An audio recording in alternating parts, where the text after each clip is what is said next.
Uh, Selamat pagi semuanya. Hari ini kita ada sesi webinar joint collaboration between IKA Prama Financial Club, kemudian IKA Prama Supply Chain Club, dan yang terakhir IKA Prama Crypto Club. Kebetulan saya Yudi, saya ketua IKA Prama Crypto Club. Tadi saya mention club ini masih baru, jadi this is first eventnya kalau untuk si IKA Prama Crypto Club. Nah, kita rencana mau buat beberapa seri bersama, jadi kolaborasi bersama untuk bikin seri yang terkait kripto, kemudian blockchain, kemudian implementasi dari blockchain. Jadi serinya sengaja dibikin satu kecil-kecil gitu dengan spotting supaya orang pertama nggak terlalu bosan karena dengerinnya kelamaan, saya 2-3 jam, 4 jam gitu. Jadi kita bikin seri yang lain. Nanti kita akan undang speaker-speaker berkelanjutan ya. Jadi kita hopefully at least tiap bulan kita akan melakukan itu. Nah, hari ini mungkin hari ini kita akan bicara, ada Pak Dr. Adrian Teja yang akan jadi pembicara utama. Beliau adalah Vice Dean Prasetya Mulia School of Business and Economics. Kemudian nanti saya akan dibantu oleh Pak Randi, SIP MBA, Business Development dari Thrift. Untuk hari ini, judulnya The Rise of DAO Business Model in Metaverse Platform. Karena kita mau bikin ini short, saya ingin langsung undang Pak Adrian Teja untuk start sharing. Kemudian let's start di session ya. Mungkin itu nanti briefnya bagi peserta yang ingin tanya. Nanti kita ada istilahnya akan ada sesi tanya, tapi semua pertanyaan boleh langsung di chat dulu. Nanti oleh Pak Randy mungkin akan bantu untuk pilih. Kemudian kita akan coba diskusi ya. Jadi pertanyaan semua pakai chat. Kemudian nanti mungkin kita akan pilih 10 orang partisipan untuk di provide ya voucher dari Thrift kebetulan untuk sesi ini, dan 2-3 sesi ke depan itu akan jadi sponsornya kita untuk event-event kita. Mungkin nanti sesi itu Pak Randy akan share sedikit. Untuk Pak Adrian Teja, waktu saya persilakan. Silakan Pak. Thank you.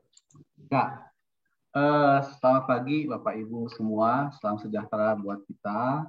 Ya, dalam pagi yang cerah ini, izinkan saya untuk sharing sedikit ya mengenai pemahaman yang saya peroleh dari berbagai literatur dan pengamatan yang memang ini masih sangat kurang ya.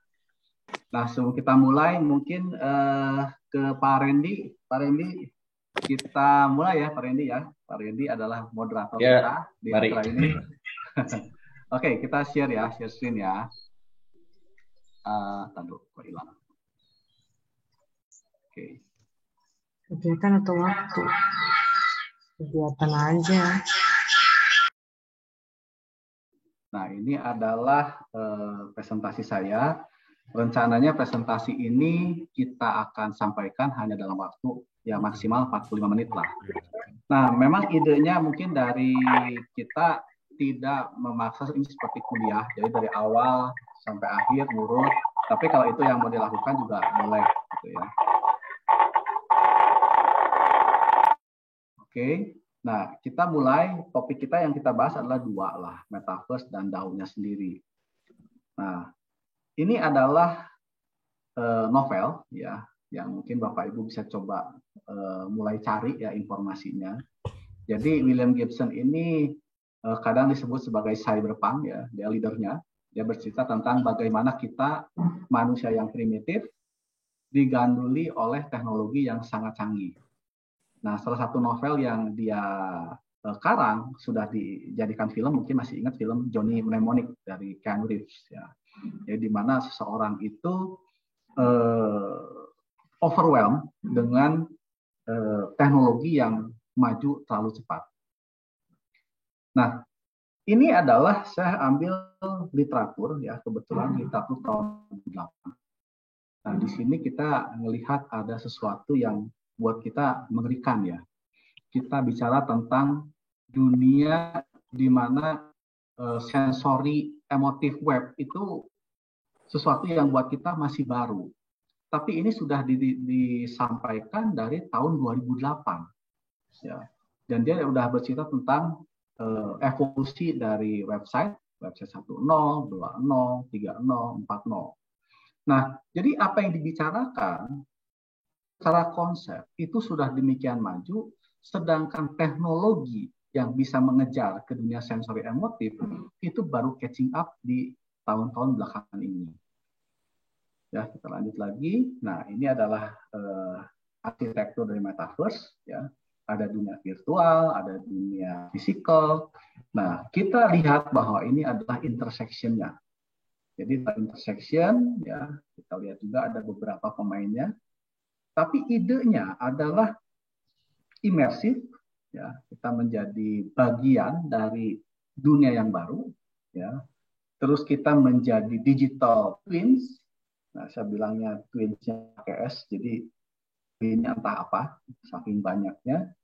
Dan juga semua orang itu punya hak atau punya akses untuk ikut menyiapkan konten. Nah, ini adalah layer-layer dari metaverse. Nah, kita akan balik ke dunia yang ini. Jadi dengan kita punya digital twin, batas antar realitas ya, dengan dunia fisik itu semakin hilang. Ya, ada dunia fisik di dalam dunia virtual juga ada fisiknya. Nah, ini buat kita sebagai seseorang yang terlambat ya untuk kita evolusi ya, karena evolusi berjalan lambat. Kecuali kalau kita berubah menjadi mutan. Kalau mutan mungkin kita bisa catching up. Nah, ini buat kita problem ya. Kita semua merasa ada sesuatu yang salah dan secara wajar kita menjadi takut dengan sesuatu yang tidak kita kenal. Jadi semua informasi mengenai dunia baru ini cenderung dilihat dari sudut pandang yang negatif. Oke, nah ini kita lanjut. Ini adalah contoh-contoh filmnya ya. Jadi kalau kita lihat di film Matrix, seorang itu tidak sadar kapan dia ada dalam dunia Matrix dan dia mencoba lepas di dunia Matrix. Sedangkan yang ini tahun 2018 ya, Ready Player One, dia dunia real yang susah, dunia fisikal yang susah. Dia pindah ke dunia virtual ya, dunia metaverse yang dimana dia itu menjadi seseorang. Ya, from nobody menjadi somebody. Nah, ini adalah secara tidak sadar kita sudah disiapkan untuk pindah ke dunia-dunia baru ya, dunia metaverse melalui film-film ini. Ya. Oke, kita lanjut. Nah, ini adalah instrumen-instrumen ya. Jadi kalau masih pakai VR itu sebenarnya masih termasuk kita agak terlambat ya. Masih belum sampai teknologinya. Lain halnya kalau VR ini ya sudah di-embedded dalam retina kita atau paling enggak sudah di-embedded dalam otak kita. Nah, jika itu dilakukan ya, kita bisa bergerak dalam dunia metaverse itu tanpa lagi kita tergantung pada alat-alat yang di luar badan kita, tapi sudah immerse ke dalam badan kita. Oke, kita lanjut lagi ya. Nah, ini adalah penerjemahannya. Nah, cara membaca ini juga kita lihat sambil dari yang tahun 2006. Di 2006 tuh orang udah bercerita tentang pemecahan bagaimana kira-kira metaverse itu akan terjadi. Nah, kita tahu bahwa teknologi yang paling awal muncul adalah eksternal teknologi. Teknologi-teknologi yang ada di luar badan kita. Selanjutnya kita mulai masuk ke dunia simulasi. Ya, kita tahu bahwa banyak sekali software untuk simulasi ya. Mungkin yang cukup terkenal adalah simulasi untuk pilot ya, untuk terbang gitu ya. Nah, setelah itu baru kita masuk ke dunia augmentation ya. Augmentation mungkin kita lihat contohnya adalah Pokemon Go, itu dunia augmentation. Dan ke belakang dunia intimate teknologi di mana hardware tadi di-embedded ke dalam tubuh kita itu semakin tinggi kualitasnya. Jadi kalau sesuatu benda asing masuk badan kita kan biasanya ditolak ya karena kita punya antibody. Nah, ini sekarang sudah punya teknologi untuk membuat antibody ini menjadi lebih jinak terhadap benda-benda asing. Ya, ini adalah dunianya. Nah, jadi kalau kita bagi, ya nanti ada live logging, itu kombinasi dari augmentation dengan intimate, terus ada intimate dengan simulation, itu dunia virtual, eksternal dengan simulation, itu dunia mirror, eksternal dengan augmentation, itu augmented reality. Nah, ini adalah keterangannya, ya, mungkin Bapak Ibu bisa lihat. Jadi inilah definisinya dan bagaimana ini bisa berada dalam konteks metaverse. Ya. Nah, kalau kita baca ini mungkin masih agak ruwet ya. Kita akan masuk ke contoh-contohnya. Nah, ini adalah dunia di mana intimate teknologi dan simulation itu sudah mulai kita perkuat ya. Jadi kita kenal konsep bisnis second life. Jadi second life ini di tahun dulu ke sekarang itu sudah berubah sangat signifikan. Ya, semakin lama semakin intimate. Ya. Nah, selanjutnya ini juga dunia eksternal teknologi, mungkin kita nggak sadar bahwa kita sudah masuk ke mirror world ya. Karena kita semua rata-rata adalah pengguna dari Google Earth ya. Kita udah bisa lihat segala ini dalam bantuan klik saja. Selanjutnya kita juga sering nonton Iron Man. Nah, ini adalah dunia augmented. Ya, teknologi kita memang belum sampai ke sini, jadi kita terpaksa pakai VR. Tapi tidak lama lagi mungkin kita akan mencapai dunia Iron Man ini. Ya. Sepertinya sudah sampai, cuman belum masuk kategori cukup murah untuk dibeli oleh kita, gitu loh, orang-orang biasa. Gitu. Nah, ini adalah intimate technology ya, yang kita lihat ini adalah Apple Watch dengan Nike yang ngomong tentang live logging.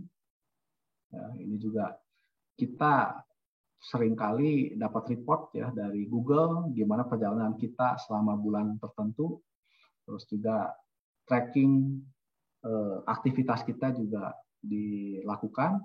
Dan barusan saya baca berita Elon Musk menawarkan seorang remaja untuk menutup akun Twitter-nya, karena akun Twitter ini somehow bisa tracking atau melaporkan posisi dari private jet-nya Elon Musk. Ya, ini entah kenapa nih ini bisa bocor. Jadi ini ironi juga, seseorang yang high tech gitu loh, ternyata bisa kena hack oleh seseorang, dan itu perjalanan private jet-nya itu bisa di blast melalui Twitter. Ya, oke. Nah, kita lihat, nah ini adalah teknologi yang eksternal, dan belakang yang belah kiri ini adalah wearables yang sudah implanted. Ya, ini sudah semakin tinggi. Ya. Nah, kalau di gereja-gereja saya sih, wah ini bilangnya udah dunia udah mau kiamat nih. Semua udah ditandain gitu kan. Wah ini kitab wahyu. Ya itu biarinlah. Ya kita nggak lihat dunia seperti itulah. Kita lihat bahwa memang ada benefit-benefit di mana segala sesuatu kita implant sehingga kita tidak lagi tergantung pada benda-benda yang di luar kita, karena itu suka tidak suka handphone ini merepotkan. Kalau kita bisa berkomunikasi tanpa menggunakan handphone, itu jelas lebih enak. Ya. Kita tidak lagi takut dengan baterai yang habis, kita tidak perlu lagi takut dengan segala hal, misalnya sinyal kurang atau segala macam, karena sinyal ini kita generate dari tubuh kita sendiri. Oke, kita lanjut. Nah, jadi apa sih metaverse gitu loh? Jadi metaverse ini ya masih bagian dari sensori emotif yang menggabungkan 4 macam konteks ini. Kita akan maju. Nah, ini dia what next-nya. Nah, yang saya nggak tahu adalah apakah dan seberapa cepat intersection ini akan terjadi. Jika intersection ini semakin luas, di mana kita tahu bahwa dalam dunia fisikal itu terbatas, sedangkan dunia virtual tak terbatas. Nah, kalau itu terjadi, intersection ini semakin luas dan sangat mungkin physical world kita menjadi bagian dari virtual world, ya, masuk ke dalam. Nah, inilah yang kita lihat bahwa potensi pasar yang muncul dari dunia ini itu sangat-sangat tinggi, ya, yang kita belum bisa pahami apa sih sebenarnya dunia yang terjadi ketika physical world itu masuk ke virtual world. Semua konsep yang kita pelajari ketika kita kuliah dulu, semua yang kita praktekkan selama kita bekerja, itu mungkin menjadi obsolete saat itu juga. Ya, nah ini kita lihat, nah ini adalah perbedaan antara metaverse dari Facebook dan Taitu, ya. Nah, kalau metaverse-nya ini yang belah kiri itu punya Facebook, ya, di mana ini adalah Zuckerberg bermain anggar dengan atlet Olimpiade, ya. Sedangkan yang belah kanan itu konsep metaverse di mana seseorang itu berubah menjadi avatar semua. Ya, jadi ini menjadi satu hal yang paradoks buat saya. Satu sisi kita dibebaskan untuk pergi kemana saja, ya, kita tuh bebas, tapi kita tuh nggak pergi kemana-mana. Jadi kita dibebaskan tapi kita terikat. Sedangkan kalau kita masuk dunia metaverse, kita tuh nggak kemana-mana, tapi kita bebas. Kita bisa omnipresent, ya, kita mirip Tuhan gitu, omnipresent, di mana-mana kita ada. Nah, ini adalah kesempatan-kesempatan baru ya kalau kita lihat ya. Jadi kalau kita lihat seperti ini, ketika kita nonton konser, ini adalah orang-orang di sekitar kita yang sama-sama menonton konser. Di mana di dalam dunia real nggak mungkin kita bisa punya panggung ya untuk penonton, ya, tempat duduk penonton yang bentuknya seperti ini. Tapi di dunia metaverse bisa gitu, ya, karena engineering kita nggak memungkinkan untuk orang nonton konser dengan piringan yang terbang seperti itu, anti gravitasi. Oke, nah kita sekarang lihat bagaimana bisnis-bisnis ini di-generate ya, di metaverse, yaitu adalah art gallery, business offices, ya, crypto business, ya, seperti Binance, mungkin Thrift juga ya, Pak Randy ya, terus juga ada game kasino, ya, game kasino itu yang standar, yang awalnya membuka, dan juga sekarang ternyata aktivitas advertising di dunia metaverse itu semakin tinggi, terus juga ada sponsor konten, musik venue, ya, dan yang lebih gila belakangan adalah NFT untuk properti ya di dunia metaverse, ya. Jadi di dunia real kita, dunia fisikal kita lihat bahwa ini adalah bisnis yang pertama kali menguntungkan investasi properti. Nah, tapi dengan jumlah penduduk yang tumbuhnya ada melambat, bisnis properti udah nggak menarik nih. Nah, sekarang dunia itu lagi mau dimasukin orang-orang yang masuk ke dunia metaverse. Jadi ada lokasi-lokasi yang prime. Ya, nah, lokasi-lokasi prime ini direbutkan oleh perusahaan-perusahaan atau korporasi-korporasi yang tinggi. Karena itu akan menjadi pusat di mana orang-orang ya akan berkumpul sama seperti di dunia fisik. Oke, nah ini adalah SAM ya, serviceable available market ya. Ini adalah dunianya, jadi tetap masih dominan di dunia advertising. Tapi juga kita lihat ada social commerce dan yang cukup besar juga nilainya. Jadi dengan social commerce, ya, kita lihat bahwa orang-orang itu bisa bertransaksi seperti di dunia fisik, tapi di dalam dunia metaverse. Terus sisanya adalah supporting hardware, digital event. Jadi kalau kita masih fokus di hardware, ini adalah bagian yang kecil. Ya. Tapi bagian-bagian lain itu menjadi bagian yang lebih dominan. Nah, saya ambil data yang cukup baru ya, tahun 2021. Kalau kita lihat nilainya cukup fantastis ya, hampir 1,4 triliun. Besar, ini besar sekali pasarnya. Dan berapa porsi Indonesia? Kebetulan saya belum punya datanya. Ya, nanti mungkin teman-teman dari Thrift atau dari Randy ini bisa bantu nih. Kira-kira berapa sih kita punya kontribusi di metaverse ya? Bisa jadi besar, Pak. Iya, besar ini. Cuman karena Indonesia kan digital minded banget kan kalau diperhatiin. Iya. Nah, dulu kita kan jago membuat segala sesuatu itu viral. 2 hari, 3 hari itu viral. Tapi viralnya kita belum berhasil menjadi uang, belum berhasil dimonetize. Nah, nggak tahu nih nanti dengan kita punya NFT itu TikTokan yang aneh-aneh itu mungkin making money itu nanti. Betul. Ya, ini unik nih. Ya. Oke, kita lanjut lagi ya. Nah, ini adalah perbandingan. Ya, kalau kita lihat seperti ini luar biasa ya. Physical Ariana Grande dibanding dengan Fortnite, wah jauhnya luar biasa. Ya, itu nggak ada apa-apanya. Terus kita lihat juga di sini Roblox, ya, dengan global tourist arrival juga ketinggalan sangat jauh.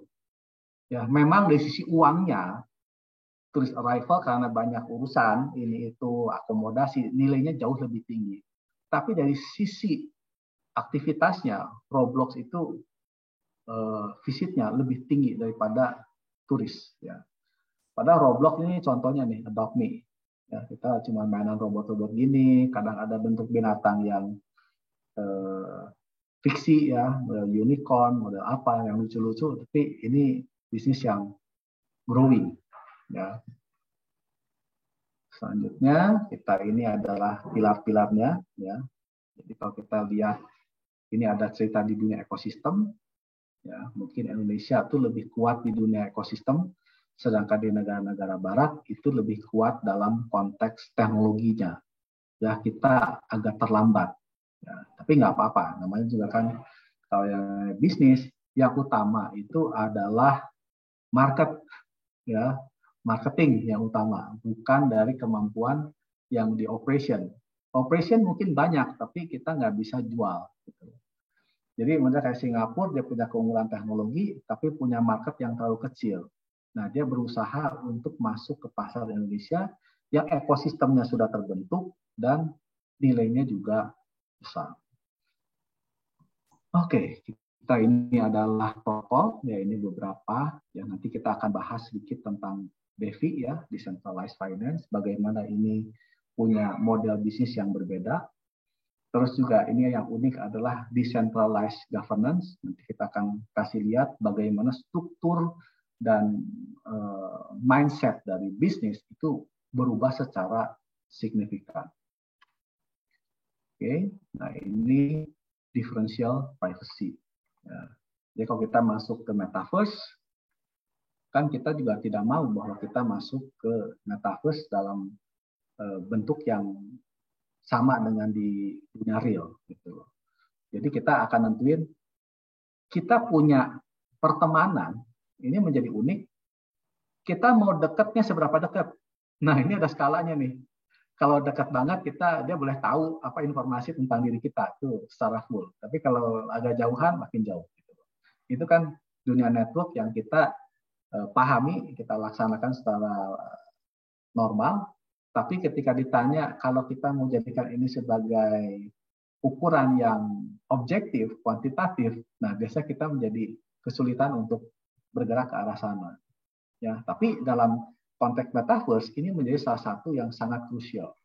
Ya, banyak bisnis-bisnis yang bisa dicoba untuk dibangun dari sini.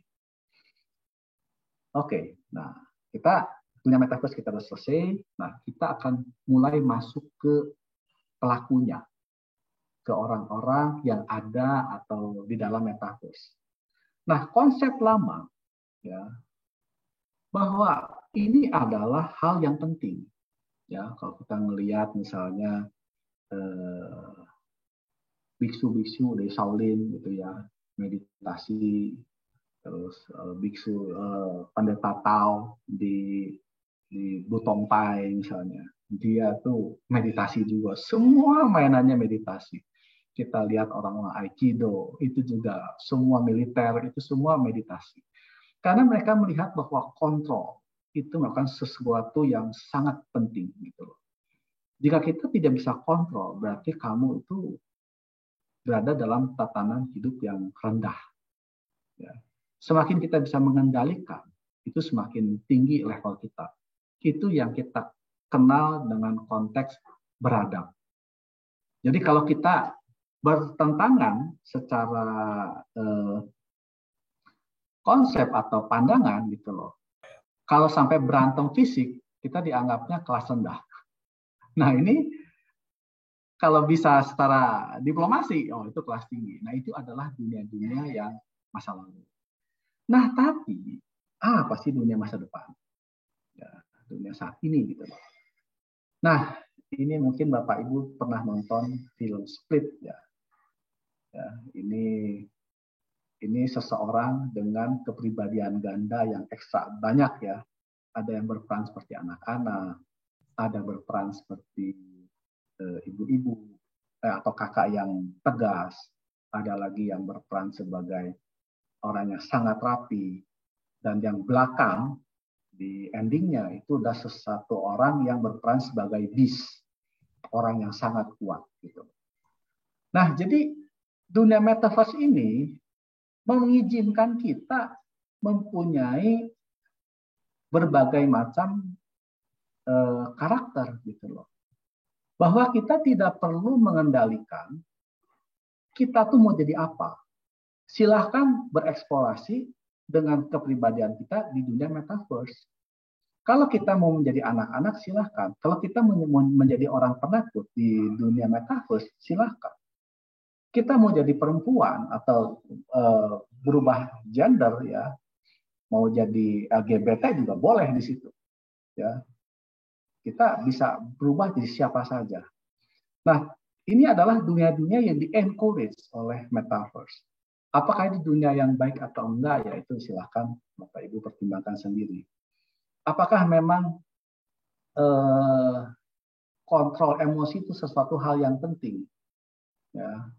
Nah, kalau saya lihat seperti ini, kalau kita nonton bola ya di Indonesia, terus di Inggris gitu loh, kalau nggak berantem tuh nggak afdol. Pokoknya penting tawuran itu. Nah, kalau kita berpikir bahwa, kalau setiap tanding bola itu tawuran, yang ngapain kita ada tanding bola? Tapi kan pemikirannya mungkin berbeda, gitu loh. Bahwa tawuran ini merupakan salah satu cara untuk melepaskan stres-stres orang yang tertindas di bawah. Ya, orang-orang yang secara ekonomi atau secara sosial itu, dia ngerasa bahwa dia itu seorang yang penting, tapi dia frustasi karena dia tidak bisa naik kelas. Dan dia menumpahkan kekecewaan dia ya, dalam bentuk tawuran. Dan dalam tawuran, dia menjadi satu komunitas yang, di mana dalam komunitas ini dia dianggap seorang yang penting. Semakin garang dia ikut tawuran, semakin tinggi reputasinya. Nah, tapi itu di-endorse oleh pemerintah, dibiarkan. Ya, mereka hanya mengendalikan kerusakan supaya tidak terlalu luas. Ya, silahkan rusak tapi jangan terlalu luas. Nah, ini adalah pandangan-pandangan yang muncul saat ini di dunia metaverse. Silahkan menjadi apa saja. Apakah kita menjadi lebih sehat? Saya tidak paham. Saya bukan psikolog. Mungkin nanti dari peserta ada yang di dunia psikolog dan psikiater, silahkan sharing.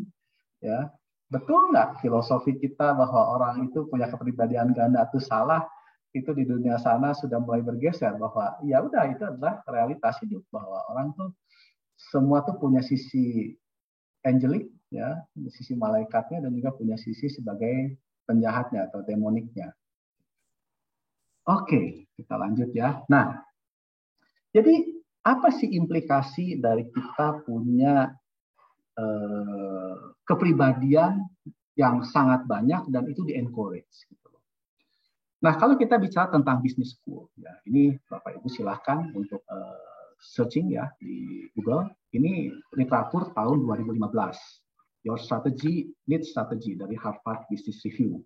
Nah, dia bercerita tentang ada secara umum ada 4 industri. Ya, kalau yang kelima itu dunia corporate turnaround, yaitu semua juga standar. Tapi yang unik adalah 4 industri, di mana industri ini dibedakan dalam konteks apakah bisa diprediksi atau apakah bisa diubah gitu loh. Nah, kalau industrinya dapat diprediksi tapi tidak bisa diubah, maka dunia-dunia ini adalah dunia sebutnya adalah dunia yang klasik. Ukuran suksesnya adalah skala, pangsa pasar, analisis metodenya adalah quarter five forces, ya, terus BCG matrix, experience curve. Nah, ini banyak dibahas di business school. Terus juga ada dunia visionary, itu yang banyak sekali disampaikan oleh mata pelajaran untuk strategic management. Ya. Jadi dia berupaya menjadi seseorang yang first to market.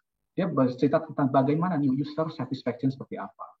Nah, metodenya juga adalah blue ocean, ya, dan juga innovators dilemma. Nah, ini keyword-keyword ini silakan Bapak Ibu cari ya. Nah, tapi business school itu relatif jarang membahas dunia yang adaptif dan dunia yang shaping. Jadi dunia yang adaptif itu sifatnya tidak bisa diprediksi dan tidak bisa diubah. Maka kita kasih contoh industri yang cocok itu adalah fashion. Ya, kita cerita fashion, kita bercerita tentang apakah tahun depan warna merah di sesuatu yang dominan menjadi in fashion. Nah, kita nggak tahu itu. Jadi strateginya adalah kita punya banyak produk offering. Dari sekian banyak produk offering ini, mana yang laku, itu yang kita scale up. Misalnya kita punya 10 macam produk, ternyata 9 produk kurang laku, 1 produk sangat laku. 9 kita jual rugi, uang dari yang 9 kita gunakan untuk beli produk yang satu yang untung ini yang kita jual, kita scale up. Terus kita ulangi lagi seperti itu. Nah, jadi ukuran suksesnya adalah seberapa tinggi, seberapa cepat cycle time kita untuk menawarkan lagi produk offering baru dan juga untuk mengubah yang nggak laku jadi masuk ke tempat yang laku. Demikian juga dengan New Product Vitality Index. Jika dalam 5 tahun, apakah penjualan dari produk baru itu memberikan kontribusi sampai 30%. Nah, kalau di atas 30%, ini adalah bisnis yang vital, yang sehat. Dan konsep juga berubah sangat signifikan. Kita di bisnis school cenderung didorong untuk berpikir bahwa competitive advantage itu adalah kemampuan yang sifatnya adalah permanen. Semua upaya dilakukan untuk membuat keunggulan kompetitif kita itu permanen. Tapi dalam dunia adaptif, kita nggak lihat seperti itu. Kita percaya dengan temporary advantage, kita percaya dengan adaptive advantage, dan kita bicara tentang time-based competition. Speed itu merupakan satu hal yang penting. Nah, ini adalah kalau kita lihat misalnya di dunia kripto, ya, di mana ada mining itu kita berbicara tentang speed. Ya. Jika ada 100 orang mining satu blok dan 1 orang berhasil, berarti yang 99 itu sudah hilang kesempatannya. Ya, itu kita ngomong tentang time-based competition. Alatnya sama tapi speed-nya yang berbeda. Terus kita masuk dunia shaping. Ini dunia entertainment. Nah, ini dunia-dunia di mana dalam entertainment ini behavior kita perlahan tapi pasti, ya, walaupun kita unpredictable ya behavior kita, didorong bergerak ke satu arah.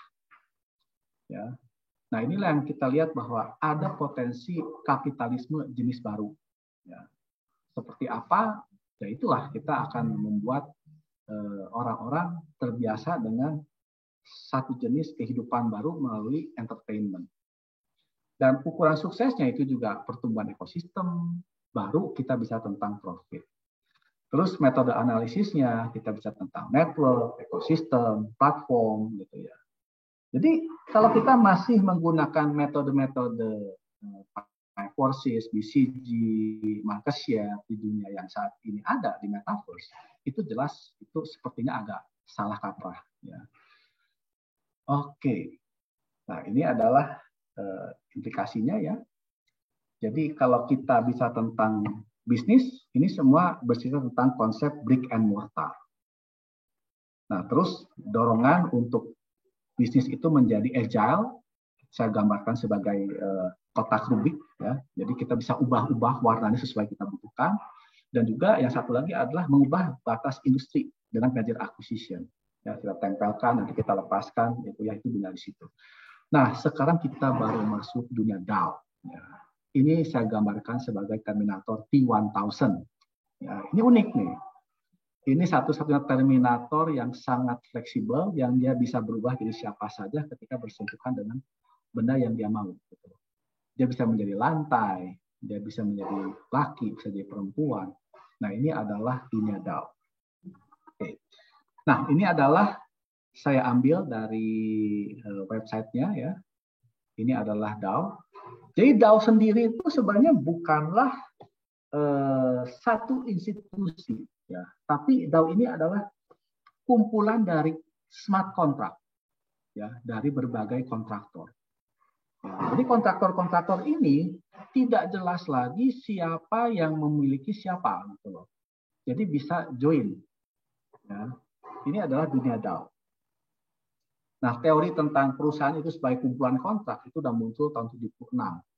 firm as the nexus of contract. Ya, ini sudah jalan. Nah, ini dia. Ya. Ini perbedaan dari bisnis kita. Jadi kalau yang belah kiri di sini, ya, kita menetapkan shareholder sebagai pusat. Kenapa jadi pusat? Karena shareholder ini punya uang dan dia invest di aset-aset yang sifatnya kritis. Karena dia punya aset yang sifatnya kritis, barulah dia akan ikat kontrak dengan karyawan. Dari situ dia melakukan aktivitas bisnis, menghasilkan produk. Nah, produk ini dijual ke stakeholder dan dia mempunyai stakeholder itu sifatnya paling luar. Ya, memang ada upaya ya untuk membuat bahwa stakeholder itu di dalam, tapi kan tetap nggak seperti itu. Bahwa tetap yang invest aset itu adalah shareholder. Maka shareholder adalah segala sesuatu yang harus dilindungi at all cost. Nah, tapi dalam dunia DAO, cryptocurrency itu menjadi core-nya. Bahwa semua transaksi itu dikonfirmasi, semua transaksi itu menghasilkan keuntungan dari konfirmasi tadi. Jadi aset-aset dimiliki oleh kontraktor. Siapa kontraktornya? Bisa kita semua. Jadi kalau kita bayangkan seperti ini. Kalau kita beli perusahaan publik ya, berarti kita tuh tidak punya pilihan. Kita misalnya beli Adaro. Ya udah, kalau kita beli Adaro, berarti kita beli tambangnya, sekaligus kita beli hutangnya. Nah, tapi kalau di dunia DAO, kita bisa milih, oh saya nggak mau punya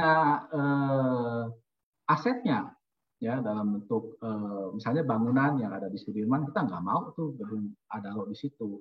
Kita hanya mau invest dalam bentuk alat beratnya saja. Nah, kita invest dalam bentuk alat berat tadi. Jadi si alat-alat berat tadi itu punya ownership masing-masing dan kita bisa share di situ.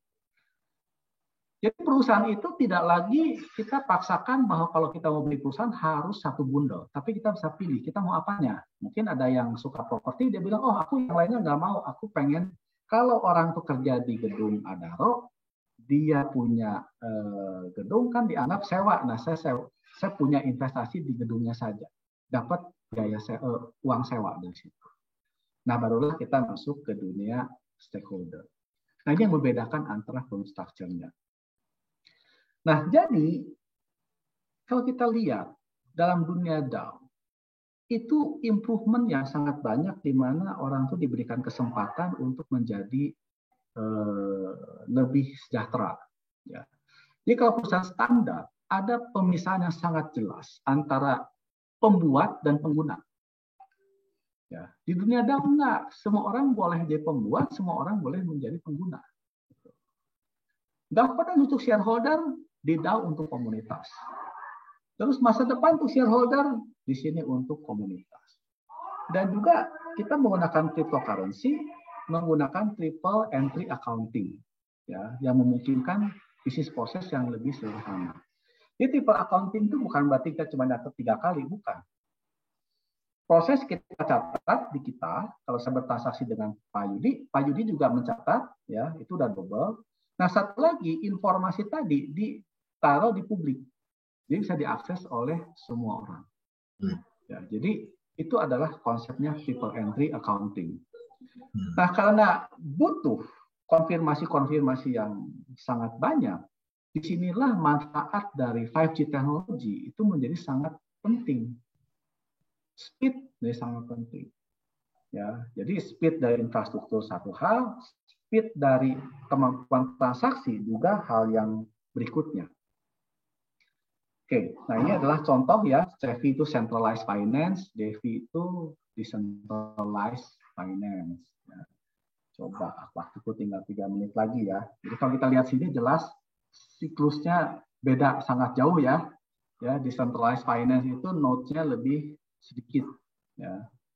Terus juga ini decentralized finance memang node-nya lebih banyak, tapi biayanya bisa lebih murah. Ya. Oke. Skip. Nah, dengan efisiensi yang demikian banyak, nah ini adalah total value yang tercatat dalam Ethereum. Ya.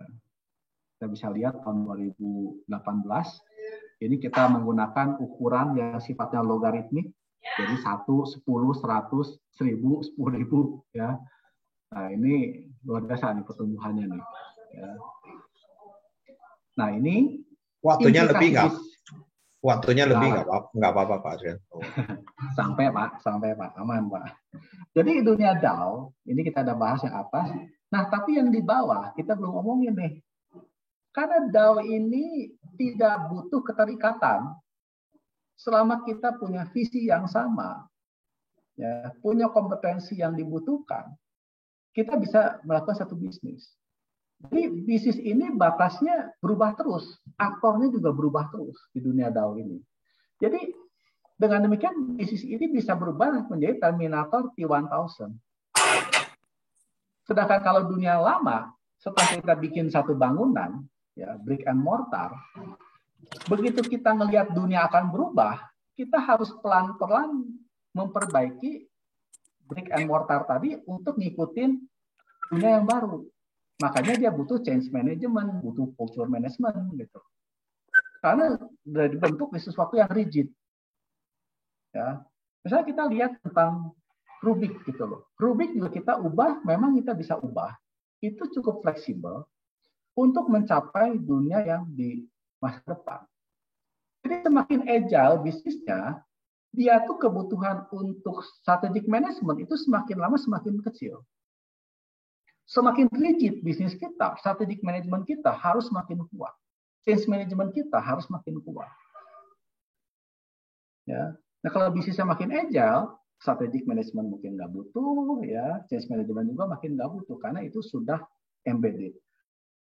Kita juga tidak perlu kultur management. Kita tidak pernah tanya supplier kita punya kultur seperti apa. Yang penting dia deliver. Kita nggak pernah tanya tentang distributor kita. Kultur kamu seperti apa? Apa kulturnya sama dengan saya? Nggak peduli kita. Yang penting kamu deliver apa yang kamu tugaskan. Misal kamu harus distribusi, kamu bisa distribusi. Itu clear. Nah, bisnis-bisnis saat ini perlahan tapi pasti juga sudah mulai meninggalkan konsep profit dan cost center. Udah ditinggalkan. Semua sekarang sudah output based. Accounting ada output based-nya. Ya, terus SDM sudah dipaksa output based. Nah, inilah kita lihat bahwa ini dunia sudah bergerak ke arah sana dan juga semakin banyak anak-anak millennials yang sekarang bekerja di 2 atau 3 tempat. Jadi dia tidak lagi takut dengan ketidakpastian tentang masa kerja. Kalau orang-orang zaman saya itu masih penting, wah kalau kerja itu harus ada ketenangan, ada secure, ya bahwa saya besok tuh masih kerja di situ. Nah anak-anak muda sekarang nggak seperti itu. Hari ini kerja, besok bisa nggak kerja nggak masalah buat dia. Selama uangnya cocok, jalan. Oke, nah ini yang terakhir dari saya. Jadi dengan orang itu boleh menjadi maker, bisa menjadi user, di dunia dengan kepribadian yang bermacam-macam itu yang di-encourage, ya inilah mungkin quotation dari Andy Warhol itu menjadi relevan ya. In the future, everyone will be famous for 15 minutes. Nah ini sekaligus menutup presentasi saya, ya kita pikir cukup pas ya, meleset 1 menit. Oke, waktu dan tepat saya kembalikan kepada host Pak Yudi dan juga pada moderator Pak Randy. Siap, thank you ya Pak Adrian. Pak Randy mungkin bisa di-share. Tadi ada orang yang chat, tapi dia chatnya direct ke saya. Mungkin saya, maksudnya bukan ke everyone. Tadi ada yang nanya gini Pak, mungkin saya bacain dulu ya karena chatan saya. Model implementasi DAO di dalam bisnis umum itu bisa dikasih share contohnya nggak sih Pak? Kira-kira gitu. Thank you. Maksudnya model. Terima kasih ya. Ya. Mungkin dari Pak Adrian bisa bantu langsung dijawab dulu. Langsung dijawab Pak Randy. Oke. Nah kalau saya sih ngelihat ini Pak, bisnis-bisnis yang banyak hubungan dengan subkontrak. Contohnya adalah bisnis-bisnis yang sifatnya event. Ya, jadi kalau kita lihat bisnis event kan sebenarnya tidak perlu lagi harus dikontrol oleh satu atau satu pihak yang besar, misalnya kayak Diandra. Gitu. Saya pikir nggak perlu ya. Ada pemilik tempat, ada yang jago di marketing, ada di mana-mana. Nah, jadi dengan model seperti itu, kontrak-kontrak ini terjadi sebenarnya dalam bisnis-bisnis event. Ya. Itu sih yang saya lihat sih. Ya, terus bisnis lain juga kita lihat bisnis-bisnis sebenarnya yang tadi kita sempat singgung di pagi-pagi ya, bisnis tentang robot trading. Robot trading udah sama, itu adalah bisnis-bisnis yang sifatnya adalah down. Jadi sebenarnya kan satu hal, kita bisa membuat program, itu kan ada banyak ukurannya. Satu yang dia membuat user experience. Satu dia mempunyai metode atau modelnya, satu lagi yang programmingnya. Itu tidak perlu dilakukan oleh satu orang. Gitu. Ya, itu dua contoh ya. Kita lihat sih sangat banyak lah bisnis-bisnis yang kita bisa pecah. Misalnya kita bikin bisnis properti gitu loh. Saat ini kan bisnis properti di Amerika itu ada konteksnya adalah REITs, Real Estate Investment Trust, dan itu dijual di bursa ya. Tapi kelemahannya adalah kalau di REITs kita tidak bisa pilih kita mau properti yang mana, dia paksa satu bundle. Nah kalau sekarang kita bisa pilih kita mau properti yang mana ya, saya pengennya investnya hanya di properti Bursa Efek Indonesia. Ya udah, di tempat lain saya nggak mau gitu loh. Jadi ini adalah bisnis-bisnis pendanaan crowdfunding ya, yang bisa dilakukan gitu, untuk punya satu aset dan juga aset itu nanti dipakai orang lain dan itu langsung uangnya masuk ke dalam rekening pemilik dari aset tadi. Itu bisa kita ubah semua. Ya, demikian mungkin Pak Randy, apa bisa menjawab nih Pak Randy? Ya, terima kasih Pak Adrian Teja sudah menjawab, luar biasa ya presentasinya, sangat menarik. Saya lihat sih banyak sekali advancement visioner ya dari perspektif Pak Adrian Teja. Terima kasih juga di sini Pak Yudi sudah mengundang saya sebagai pengisi acara juga ya di Prasmu dan di Kaprama juga. Perkenalkan, nama saya Randi, saya Business Development dari Thrift Crypto Exchange. Di sini saya akan membagikan kabar-kabar yang cukup menggembirakan, yang bisa lebih aplikatif ya.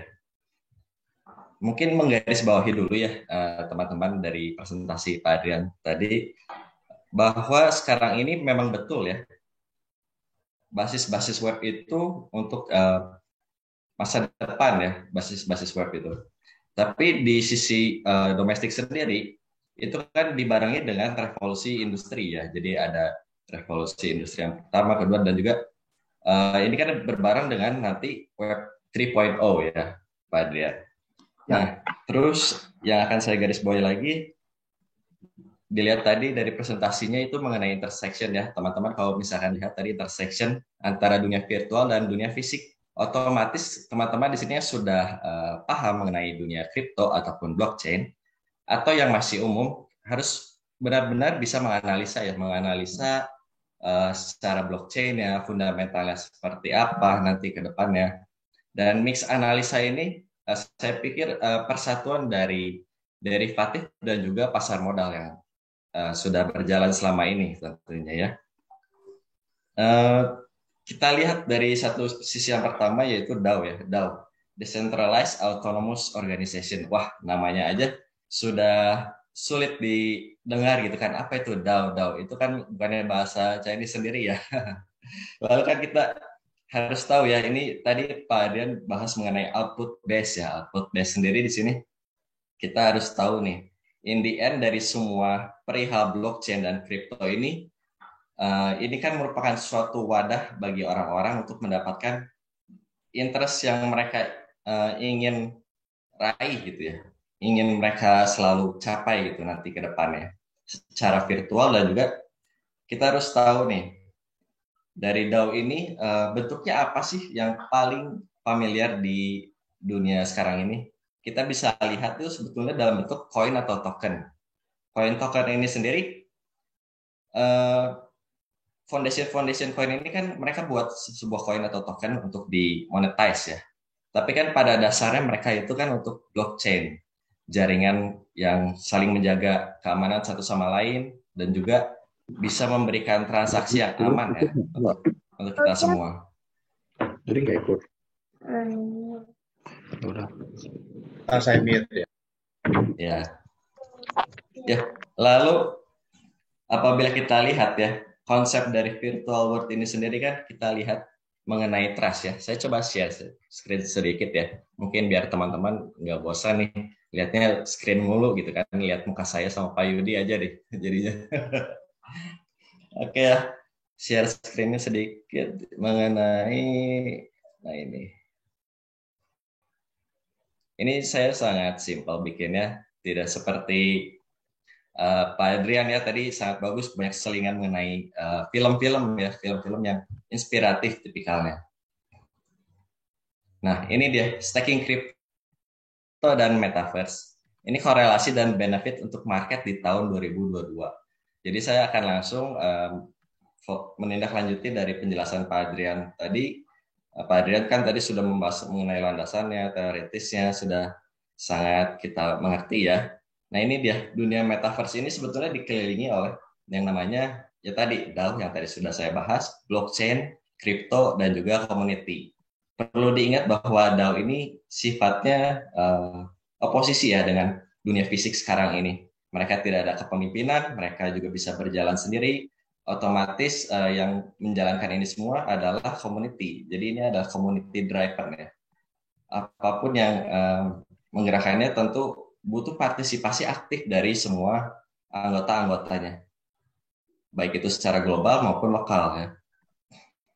Nah, kita lihat nih di sini sebetulnya underlying aset dari crypto ataupun blockchain ini kita bisa lihat adalah sebuah trust community. Apabila sering dipertanyakan di dunia umum zaman sekarang ini kan underlying aset digital ini apa sih, kok bisa sampai terdaftar di Bapepti dan disetujui oleh pemerintah dan juga oleh masyarakat global kan sudah menjadi suatu hal yang umum gitu. Underlying asetnya ini kan bergerak di kisaran komunitas yang menghidupkan. Di mana pertumbuhan komunitas ini bertambah, disitulah kekuatan atau kesehatan juga performa dari sebuah koin ataupun token yang beredar ya. Tentunya teman-teman kan bisa lihat ya, sekarang ini hampir mencapai 10.000 token yang rilis ya. Wah ini kan banyak orang bingung nih, kita pilih koin ataupun token yang mana untuk kita berinvestasi, kita mau pelajari blockchain-nya dari koin apa nih blockchain-nya, mungkin kita melihat dari Ethereum, kita mau pakai yang bisa kita pakai untuk developer ataupun user, kira-kira yang cocok nanti apa sih?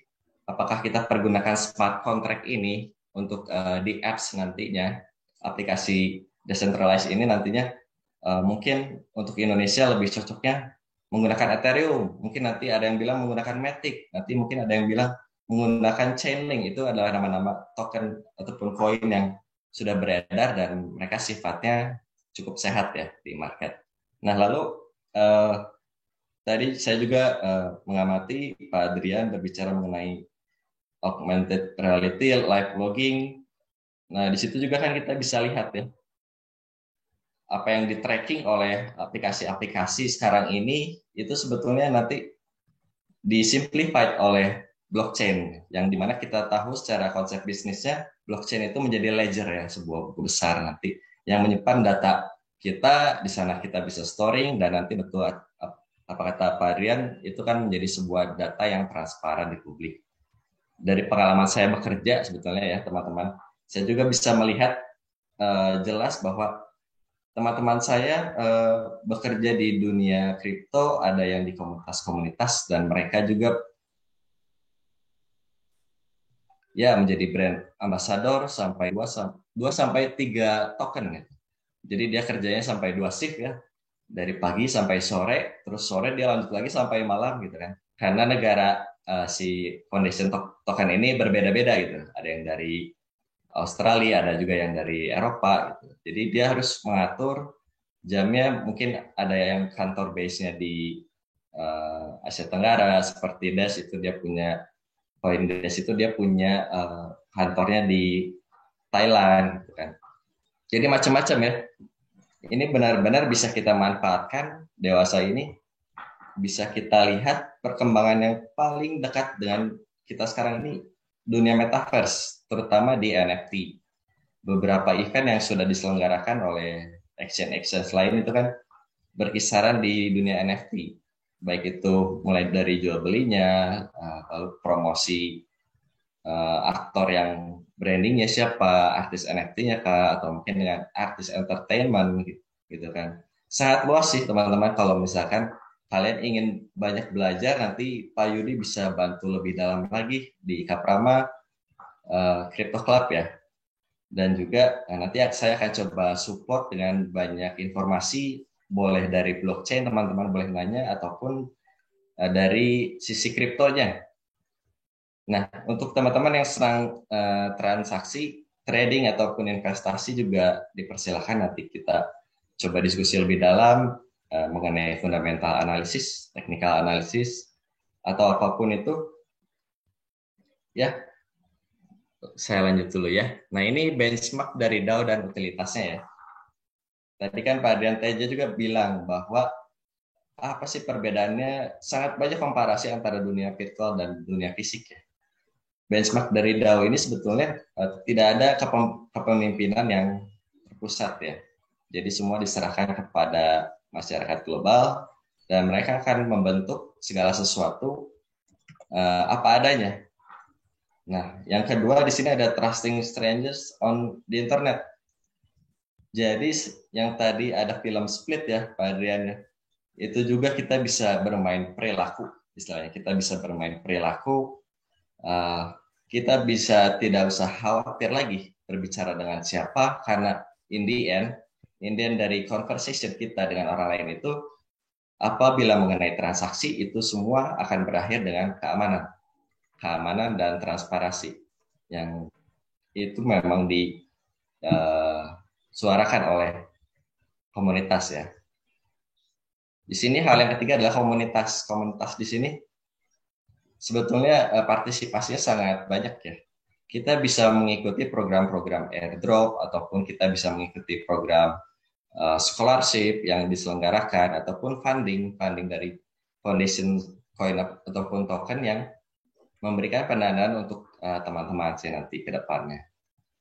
Nanti juga saya akan coba memberikan beberapa link ke Pak Yudi supaya boleh di-share mengenai komunitas koin-koin yang official di Indonesia. Jadi mereka official punya perwakilan di Indo dan mereka punya izin, otomatis kan di situ kalian bisa mendapatkan pengetahuan yang lebih ya, pengetahuan mengenai blockchain ataupun kripto. Siap. Nah, ya, terima kasih. Lalu yang keempat dan kelima ini digitalized dan simplified. Tentunya saya juga sangat menantikan bagaimana Indonesia ini melalui karya anak bangsa di aplikasi-aplikasi yang sudah sangat advance ya menurut kita dan mudah digunakan, supaya lebih sering digunakan ya, lebih sering dipahami gitu kan, lebih sering digunakan untuk berinvestasi nanti ke depannya. Nah, ini adalah cara untuk partisipasi di DAO dan juga Metaverse. Untuk user, saya bawa juga di situ, tentu melalui exchange ya. Exchange di Indonesia, sebagai informasi saja, hanya ada 13 yang resmi, under Bapepti dan Kominfo, dan bukan OJK ya, teman-teman.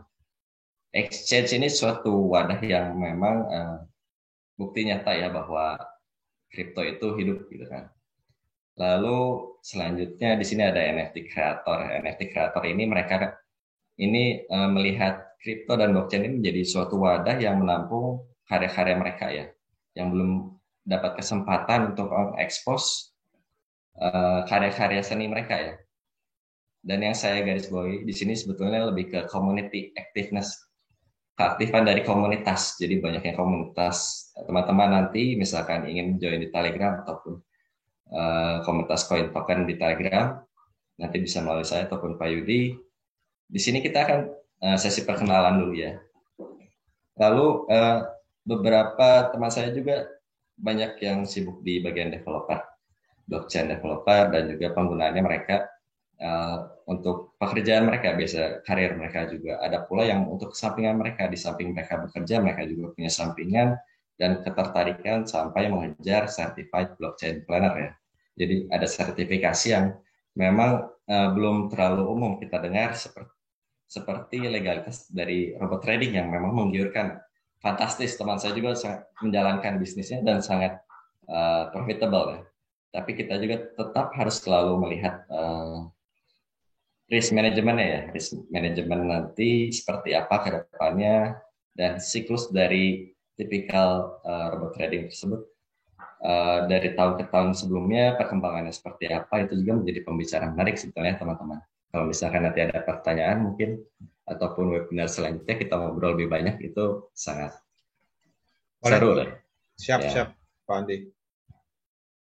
Nah ini Thrift itu sekarang ingin mengenalkan ya partisipasi yang paling nyata, yaitu melalui staking. Staking ini suatu proses validasi transaksi pada blockchain dengan konsensus proof of stake, bukan proof of work. Proof of stake itu melalui blockchainnya Ethereum. Kalau proof of work itu melalui Bitcoin ya. Jadi dibedakan nih, nanti kita akan belajar lebih lanjut mengenai ini. Nah, siapapun yang mempunyai saldo minimum dapat memvalidasi transaksi di blockchain dengan mengunci mata uang kripto tertentu. Jadi kalian apabila sudah memiliki koin ataupun token tertentu, kalian bisa mulai mencoba untuk staking. Staking ini sebetulnya konsepnya seperti deposito. Saya permudah sih. Istilahnya seperti deposito, tapi aturan dari Bapeptinya sendiri kita tidak akan menyebutnya sebagai passive income, melainkan lebih ke reward staking ya. Di staking ini juga kita akan mengenal yang namanya istilah APY. Di situ ada annual percentage yield. Nanti kita bisa menerima reward staking, dan juga reward staking ini persentasenya sangat tinggi ya, sangat tinggi, lalu mempunyai locking period yang berbeda-beda. Nah, kenapa saya bekerja di Thrift? Mereka ini teman-teman yang sangat passionate ya, dan berdedikasi kepada dunia kripto, dan mereka juga sangat support saya untuk melakukan banyak webinar dengan komunitas-komunitas agar mereka aspirasinya tersalurkan dan juga terlihat oleh publik bahwa kripto itu suatu yang sehat. Kan banyak sekali perspektif yang bisa kita tangkap dari masyarakat ya mengenai kripto. Lalu otomatis pembelajaran terus berlanjut, kita juga melakukan banyak riset itu untuk mayoritas sih sebetulnya untuk blockchain ya. Tapi apabila tidak ada manfaat yang lebih nyata, otomatis kan orang juga akan cari lagi ternyata untuk transaksi trading ataupun investasi. Kalau saya sih lebih prefer untuk investasi ya daripada trading, karena itu lebih sesuai dengan profil resiko saya. Tapi gimana teman-teman yang lain, mungkin apabila mencari platform trading yang baik itu kita lihat dulu slippage mereka itu sebetulnya tinggi atau rendah. Percuma kita menemukan sebuah action yang spreadnya sangat rendah, tapi perbedaan slippage harga antara platform satu dengan yang lain itu jauh gitu kan. Itu kan sama saja dengan omong kosong ya, betul ya.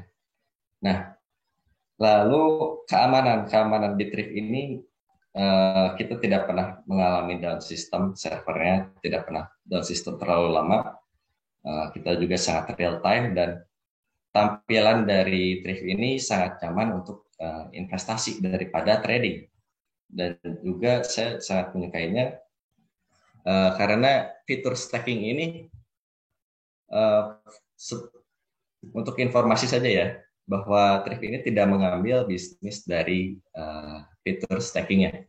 Jadi reward yang kalian teman-teman dapatkan ini murni dari si token poolnya. Jadi coin poolnya itu pool mereka itu murni kalian akan dapat apabila 8% ya kalian akan mendapat murni 8%, dan apabila memang kalian berhak mendapatkan harian rewardnya, tentu kita juga akan langsung memberikannya harian, tidak kita tahan karena memang bentuk bisnis modal seperti ini kan bisa kita mainkan lagi ya, kita juga tahu dan paham ya, bisa kita seperti reksadana, kita bisa lihat dulu dapur mereka seperti apa, sumber dananya dari mana, lalu aliran dananya dikemanakan dulu, lalu hasil nanti bunganya itu untuk siapa saja, pembagiannya seperti apa. Tadi seperti Pak Adrian bilang, kalau kita beli Adaro itu kan kita beli juga kepemilikannya beserta hutangnya, dan itu juga kan menjadi suatu analisa tersendiri ya dari setiap orang. Memang betul bahwa kalau di kripto ini kita harus mencari timing yang lebih pas mengenai fundamental. Fundamentalnya di sini kan tidak mengenai berapa sih profitnya untuk kuartal tahun ini atau kan, tapi lebih ke kapan kira-kira suatu token ini punya project yang lebih mulus, kapan kira-kira mereka akan melakukan hard forking. Hard forking itu melakukan cabang gitu kan, cabang dari blockchain tersebut, kapan kira-kira komunitas akan melakukan voting.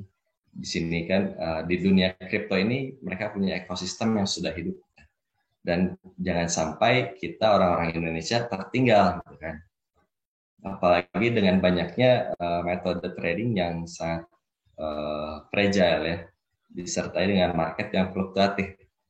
Otomatis cara yang paling aman dan hampir tidak ada resiko yaitu melalui staking. Staking ini konsepnya seperti deposito. Kita taruh beberapa saat, beberapa bulan ataupun tahun, kita akan mendapat reward staking dalam bentuk persentase.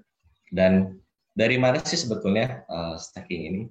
Hasil staking ini sebetulnya mereka dapat dari profit yang mereka dapatkan sepanjang tahun sebelumnya. Mereka membagikan kembali si reward tersebut agar komunitas-komunitas yang ada itu tetap mensupport landasan mereka. Jadi selalu ada landasan, selalu ada price base yang mereka tahan agar proyek-proyek yang mereka sedang jalankan itu sesuai dengan harga volatilitas yang terjadi di market ya.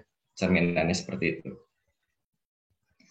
Lalu, nah ini karena ini topiknya mengenai metaverse, tentu Thrift juga menyediakan beberapa token dan juga token-token yang nantinya teman-teman bisa staking ya.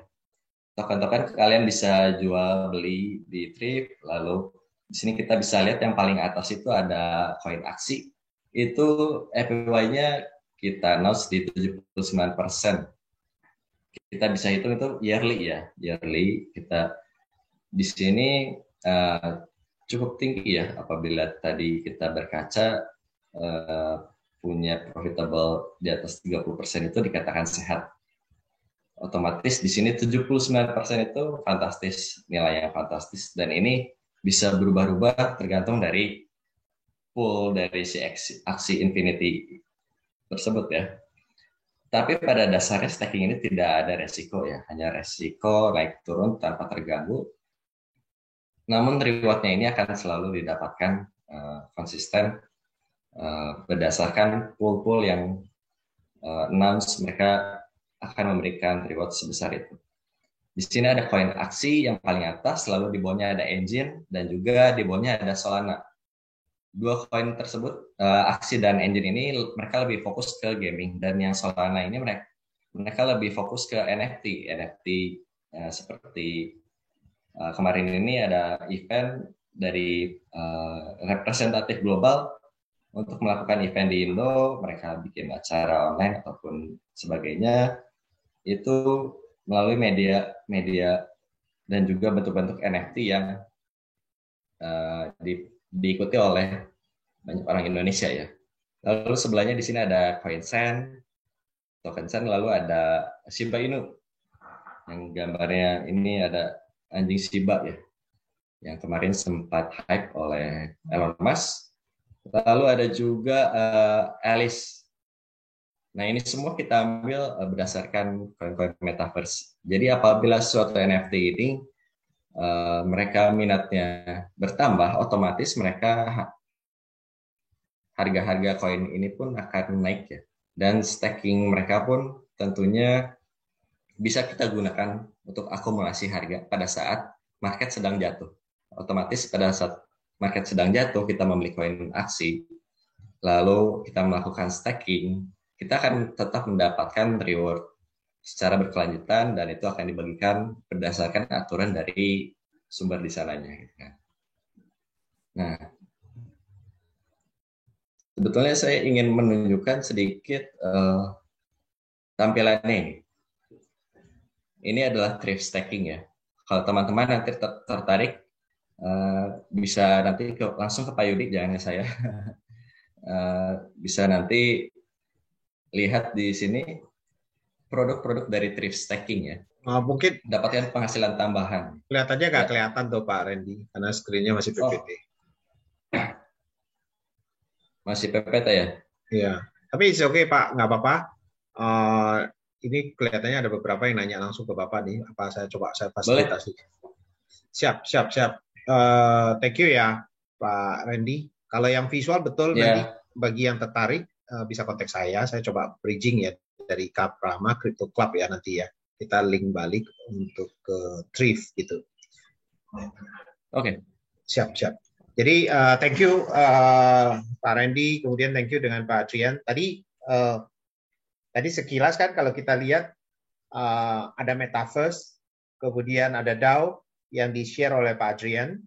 Kemudian tadi Pak Adrian ada mention soal apa ya kalau istilah saya itu pemanfaatan blockchain gitu, yang dimana istilahnya semuanya jadi smart contract ya, pemanfaatan smart contract di dalam blockchain.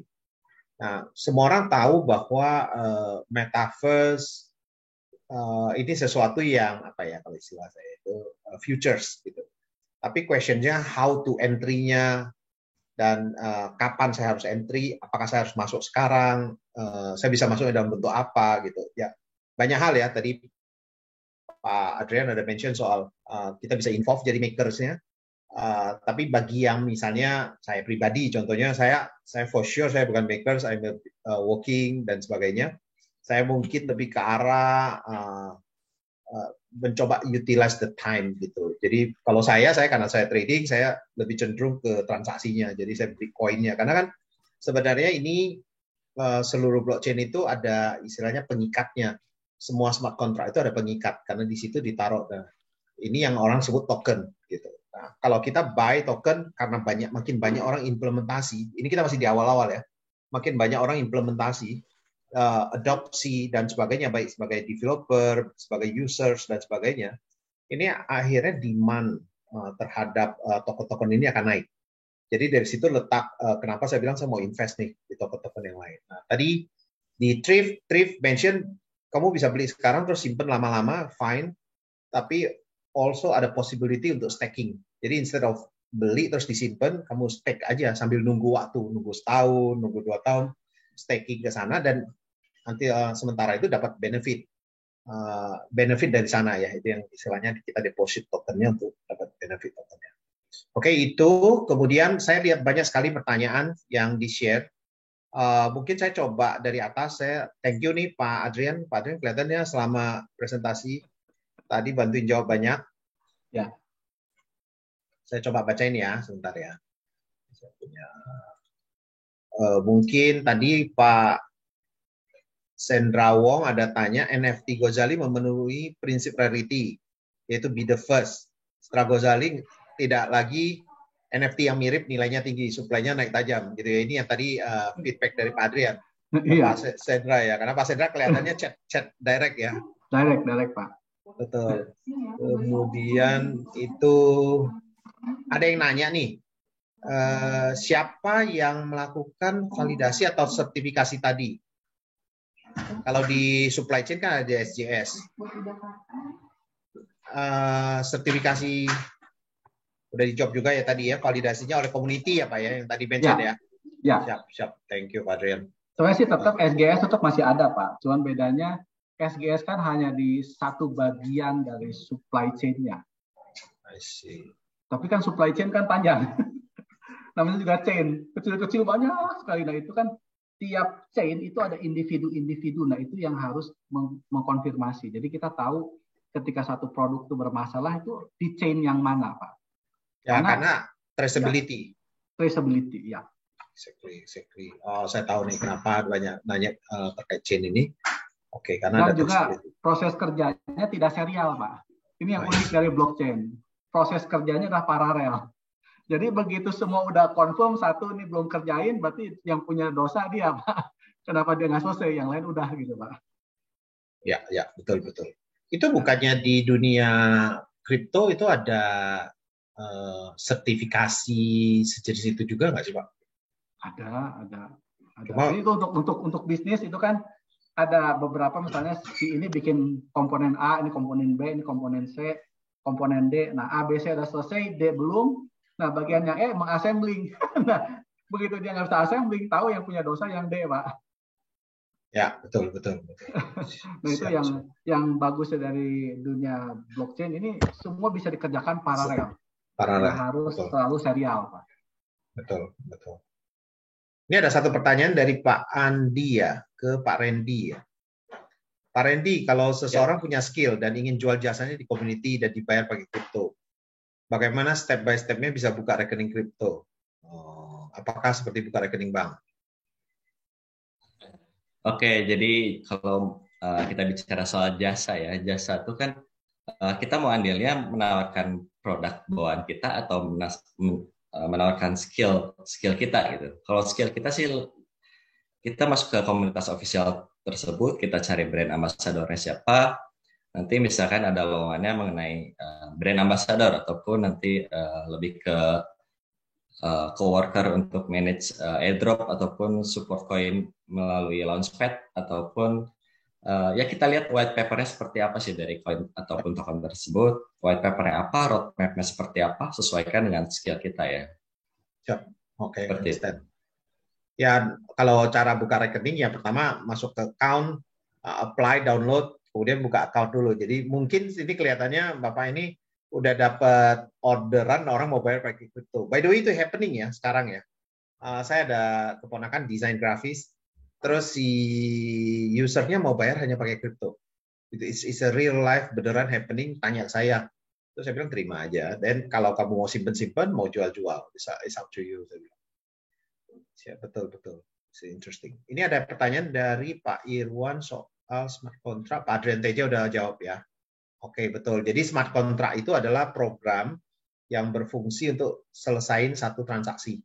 Jadi kalau di blockchain itu kan kayak ledger ya, jadi catatan yang saling mengikat. Jadi very simple-nya itu, misalnya ini record satu ya, dia bilang ada transaksi Yudi kirim ke Randi gitu ya, nilainya Rp1 misalnya. Nah, ada catatannya yang kodenya yang di apa ya, kalau istilah saya di encrypt. Kemudian di record kedua, encrypt itu kita tambahkan di record kedua. Kemudian di sini siapa lagi transaksi, misalnya Pak Adrian kirim ke Yudi Rp2 misalnya. Dicatat lagi, ini di encrypt lagi, lanjut lagi. Ini yang namanya blockchain. Kenapa orang bilang transparansi? Karena transaksinya itu dicatat dan di record. Kenapa orang bilang secure? Karena menyimpan hash dari record sebelumnya gitu ya. Jadi it's all about blockchain. Sehingga di sini beberapa kripto teknologi, contohnya ETH, Ethereum dan sebagainya itu kemudian mengimplementasikan smart contract. Smart contract itu di dalam programming yang tadi udah dicantumin, instead of transfer itu juga dikatakan bahwa nanti kalau ada event ini kita akan transfer segini. Misalnya contoh aja ya, gitu. Nah, smart contract ini implementasinya luar biasa ya. Saya kasih contoh misalnya insurance claim. Kalau ada terjadi event A, pengiriman barang nggak tercapai, didetect, si smart contract-nya bisa auto melakukan payment, single misalnya transaksi. Jadi implementasinya luar biasa, cuma memang masih di tahap awal ya dunia ini gitu. Jadi itu mungkin yang tadi mention terkait smart contract. Nah, smart contract itu benefitnya adalah di dalamnya udah diprogramming sedemikian rupa sehingga nggak bisa lagi diubah. Sekali udah diupload di dalam chain, selamanya will be there. Gitu. Itu tadi Pak Adrian Teja udah banyak bantu jawab nih kelihatannya. Buat teman-teman, ada lagi yang ingin tanyakan? Pak Helmi, aset kripto, apakah aset kripto merupakan objek pajak penghasilan? Atau hanya ketika sudah masuk ke rekening bank? Silakan Pak, kalau ini Pak Trif deh kalau gitu. Pak Randy. Iya. Dari Trif. Yang berkecimpung nih. Oke, baik. Sebetulnya pembelian jual beli kripto ini sudah termasuk dalam pendaftaran pajak juga ya, sudah tercatat gitu maksudnya, sudah tercatat. Jadi sama seperti pasar modal sih, konsepnya seperti itu. Oke. Jadi tidak perlu ribet lagi gitu. Ya. Jadi nggak perlu tambahin pajak, tapi kecuali ada capital gain ya.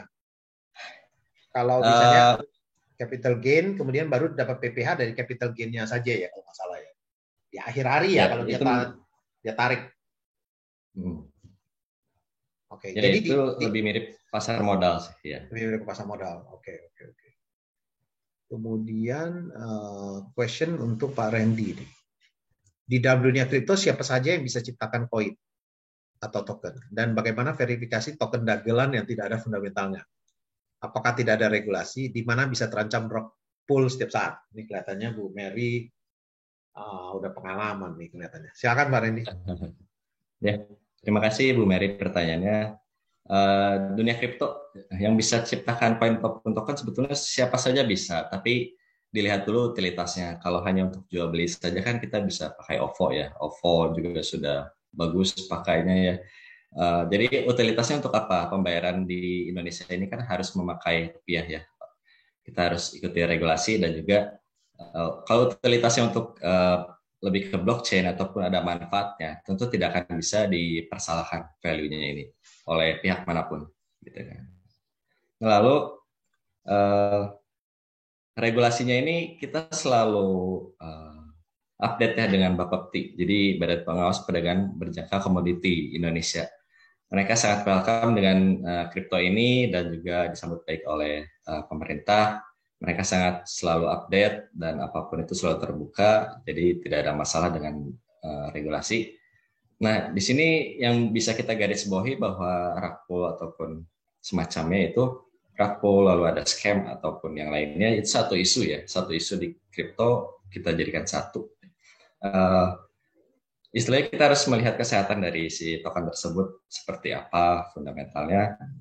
Lalu jangan sampai kita melis koin-koin ataupun token yang punya potensi delisting. Itu saja sih. Oke. Ini ada pertanyaan tambahan dari Pak Reinhard. Kalau kita transfer kripto satu network, kenapa bisa hilang ya? Padahal kripto kan pakai blockchain. Siapa ya? Atau saya jawab aja nggak apa-apa. Ya, mana Pak pertanyaannya tadi? Kalau itu Pak Reinhard ya, Reinhard. Jadi kalau kita transfer kripto salah satu network, kenapa bisa hilang ya? Padahal kripto kan pakai blockchain. Bukan hilang mungkin ya. Kalau kita transfer kripto salah network, berarti salah alamat rekening ya. Kalau bahasa mudahnya salah. Salah wallet address-nya. Ataupun kita klik ternyata tidak lihat back end link dari yang kirim tuh ada hackernya gitu kan. Kita nggak tahu. Ya. Nah, di situ sih. Saya sering transfer dana di kripto terus terang di network. Lately saya pakai Solana dan sebagainya ya, Tron dan sebagainya. Jadi setiap kali kita transfer itu akan ada istilahnya network confirmation. Confirm setelah beberapa network confirmation, quantity-nya oke, jumlah yang confirm oke, transaksi itu confirm kemudian dipropagate ke seluruh network blockchain. Nah, hilang saya nggak pernah ngalamin, fail saya pernah ngalamin. Jadi dia gagal propagate, gagal confirm. Itu terjadi karena pada saat waktu yang sama ada yang lain yang transaksi atau networknya lagi full dan sebagainya sehingga gagal. Jadi dia gagal dapat istilah apa ya, afirmasi. Jadi kalau di blockchain itu memang ada afirmasi ya. Jadi setiap transaksi itu diakui oleh network. Nah itu tadi ada yang namanya POS, POW, proof of stake, proof of work. Mereka yang dikasih otoritas untuk yang menang ya melakukan tugas itu yang dikasih otoritas untuk melakukan afirmasi terhadap transaksi ini confirm kemudian dipropagate ke semua. Ini topik panjang sih kalau terkait blockchain. Mungkin nanti kita akan pikirin satu sesi spesifik POS, POW dan sebagainya. Sesi itu yang mungkin kita akan share di sana ya. Di sini saya khawatir kepanjangan. Kemudian pertanyaan dari Pak Helmi Tanto terkait aspek perpajakan merupakan pertanyaan yang menarik. Betul. Jadi kalau Bapepti transaksi itu kan memang di exchange seperti Thrift misalnya itu sudah approved by Bapepti gitu, sudah dapat lisensinya. Transaksi di dalamnya normal seperti biasa. Apakah ke depan setiap transaksi akan ditambahkan pajak? We don't know. Tapi for the time being sekarang kondisinya normal, transaksi komoditas biasa. Kemudian profitnya disimpan di rekening kita jadi capital gain, tergantung jumlahnya besar atau kecil. Kalau profit luar biasa besar jadi capital gain. Secara umum any capital gain itu kan kena PPh ya sebenarnya. Gitu. Kemudian ada pertanyaan ya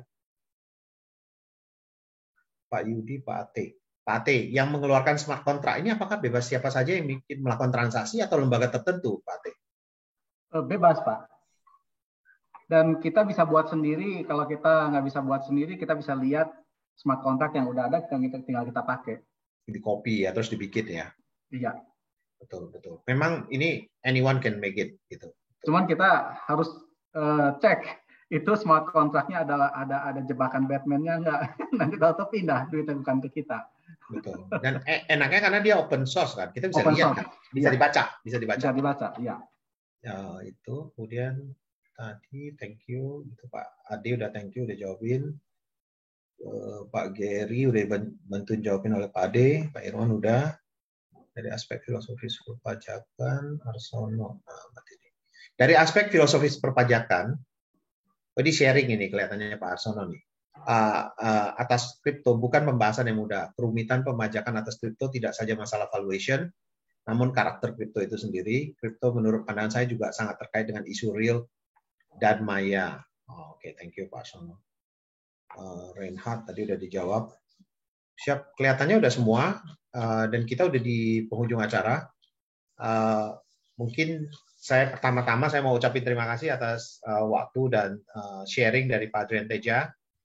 Thank you banget untuk presentasinya. At least now kita punya sedikit gambaran untuk kita mau apa nih habis ini nih. Apakah kita mau nonton aja, nunggu aja, atau kita mau become participate di dalamnya. Itu. Kemudian Pak Randy, thank you. Waktunya tadi ada sharing tambahan gimana nge-link antara itu dengan real life-nya. Apakah mungkin orang cuma mau ikut invest saja, memanfaatkan momen tokennya, bisa difasilitasi di Thrift. Kemudian sebelum saya tutup, giveaway. Ya, ini ada yang ingetin saya untuk giveaway. Jadi teman-teman kita akan tunjuk 10 orang untuk dikasih giveaway. Giveaway-nya itu dana, tapi ditaruh di account-nya Thrift gitu. Jadi kalian akan dikasih account Thrift berisi dana dan terserah itu mau dipakai untuk beli apa aja, mau staking juga boleh, mau beliin crypto, we don't know gitu ya. Mungkin kita langsung cari 10 orang aja langsung, Pak, langsung sebut nama aja ya kan, mungkin dari Pak Adrian dulu, terus habis itu Randy, baru kalau masih ada kurang saya gitu. Kita pilih 10 orang aja. Pak Randy aja, Pak Randy. Oke.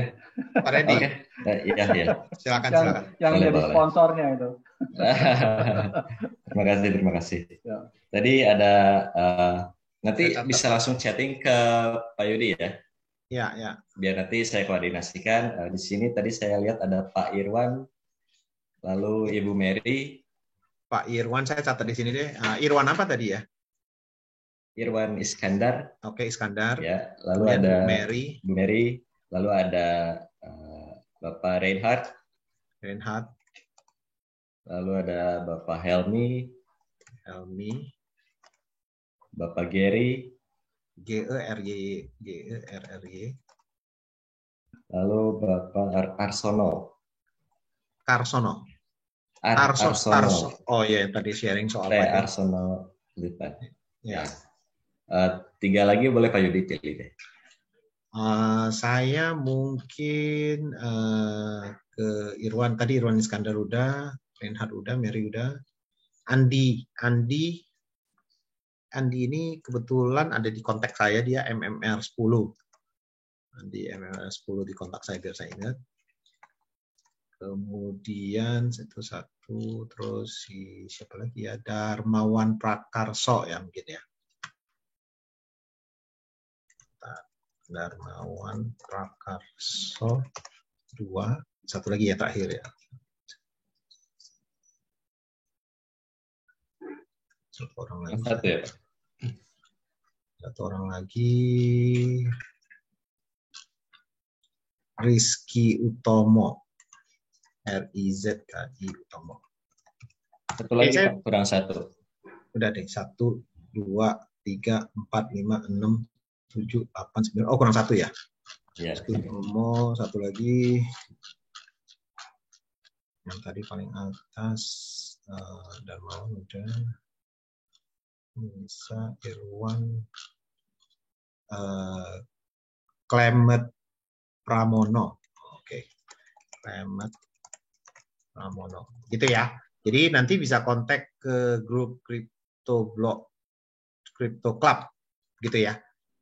Saya sendiri biar in case nggak bisa ini saya punya kontak ya. Jadi bisa di WA nih. Nanti WA saya aja. Ini Yudi. Siap. Itu terima kasih untuk waktu dari rekan-rekan pagi ini. Nextnya kita akan bikin another seri lagi terkait blockchain, adaptations, implementation. Nanti kita akan share melalui jalur yang selama ini yang Bapak dan Ibu dapatkan saat ini ya di jalur untuk ini. Kita akan bagi sesinya juga. Mungkin itu aja dari saya. Pak Adrian Teja, terima kasih sekali lagi. Sama-sama, Pak. Ya, Pak Randy, thank you. Thank you semuanya. Ya semua, thank you. Tetap sehat dan semangat ya. Terima kasih semuanya. Oke, thank you. Bye-bye.